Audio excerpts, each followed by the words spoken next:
Podcast C2, català.cat, episodi 17è, el podcast que t'ajuda a aprovar el C2 i a comunicar-te en català correcte.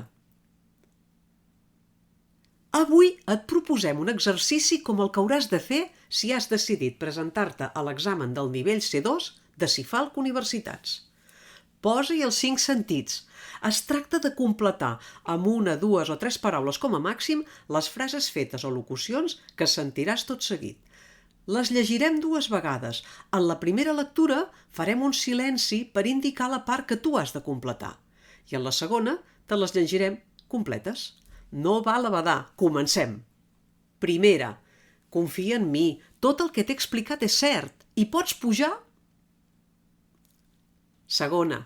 No cal que t'hi escarrassis. A l'Ignasi li costa molt rectificar. Intentar convèncer-lo és inútil. És com picar. Tercera. El candidat és en Pau, però la Marta és qui continua remenant. Quarta. No tindrà mai estalvis. Sempre estira més el braç.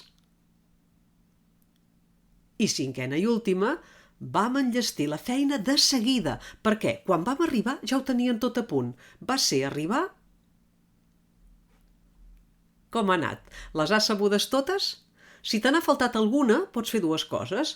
Aturar-te aquí i tornar-ho a provar, o seguir i escoltar la segona lectura que farem tot seguit amb les frases senceres.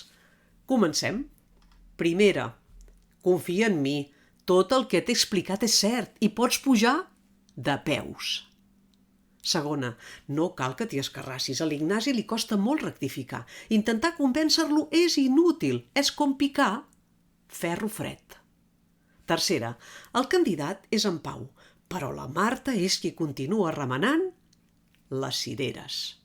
Quarta. No tindrà mai estalvis. Sempre estira més el braç que la màniga. I cinquena. Vam enllestir la feina de seguida perquè quan vam arribar ja ho tenien tot a punt. Va ser arribar i moldre. I ara el que et toca fer és fer-te les teves, utilitzant-les en el teu dia a dia. I com ja saps, si vols anar dominant la llengua en diversos àmbits, subscriu-te al nostre podcast. No te'l quedis només per a tu. Recomana-la a qui creguis que li pot interessar. I per saber-ne més, entra a c2català.cat, on hem creat un curs en què t'expliquem en què ens fixem els examinadors quan avaluem el teu examen. Coneix de bona font els diferents apartats de l'examen del C2. Presenta't a l'examen amb els trumfos a la mà. Ves sobre segur. Ens hi veiem?